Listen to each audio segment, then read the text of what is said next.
Yeah, and when it comes to those two polar sides of things, talk to us a little bit about the ramen noodle days, because again, you spent 10 years working on these films before you got your first number one with Stomp the Yard. Can you talk a little bit to us about those grassroots efforts that you did when it comes to local airways, churches, nightclubs? I think that is really cool. I think you and Tyler Perry are like some of the best at building a full community around a movie that gets people out in the audience. So, can you talk about those days, those ramen noodle days?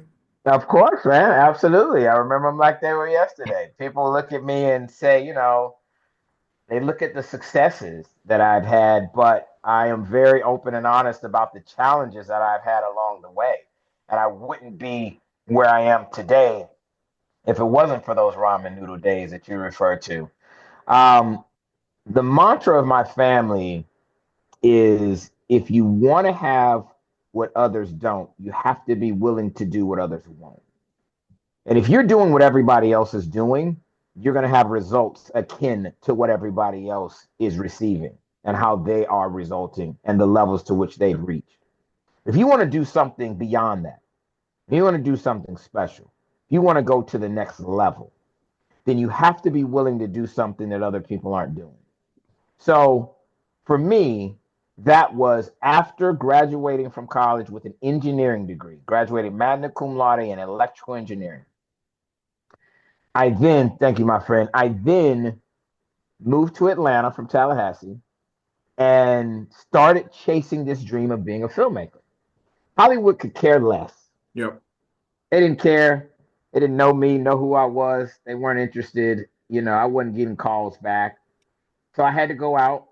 Myself and my partner, and still good friend to this day, Rob Hardy, we had to get it out the mud, as they say. We had to go out and grind it out. Part of that meant that we were willing to take our little movie. It was called Twa, the first movie we Yep. made after graduating from college. Hollywood didn't care. We couldn't get traditional distribution. So we drove from city to city to city. We rented a Ford Excursion. We packed that thing up with flyers for our movie. And we would drive.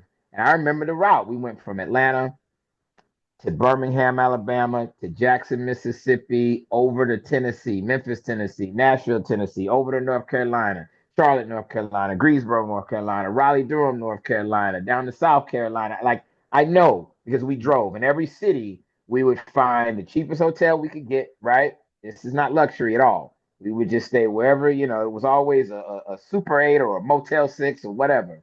And then we would go and hand out our flyers. But we were hustling.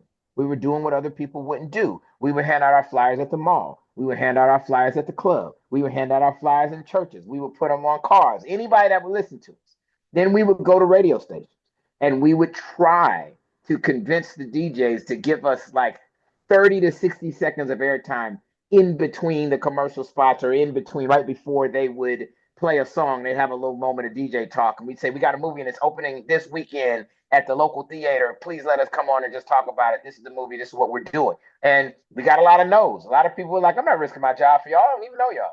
This is crazy. I just Yep. got this gig. I'm not about to have you on the radio and mess my good thing up, right? But some people said yes. And that's all it took was those some people who said yes.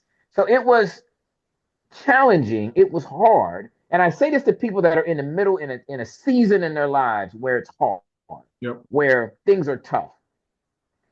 Remember the possibility of success. The subtitle of my book is The Art of Healthy Arrogance and Dreaming Big. And I talk about in defense of dreaming big. You have to dream big because life is so hard, because it is so challenging, because you're going to run into obstacles that if your dream isn't huge, not just an average dream, right? If you don't have a big, supersized dream, then inevitably you're going to run into a challenge and you're going to say, I'm good. Yep. I'm good. This is not worth it, right? You have to have a dream that's so big that the possibility of success outweighs not just the potential for failure, but also the possibility of success outweighs the work, the challenges, the obstacles that you're going to face because it's worth it. That's why I tell people dream big. Yep. Don't dream minor, mediocre, medium. I'm talking about as big as you can dream. Whatever you can wrap your mind around, that's the limit. Not the sky, not the ceiling. It's some galaxy far, far away. That's how you got to think. If you enjoyed that clip, make sure you head over to www.bookupapp.com to download our app so you can connect with your favorite bookish content creators, start conversations, and start your own book club.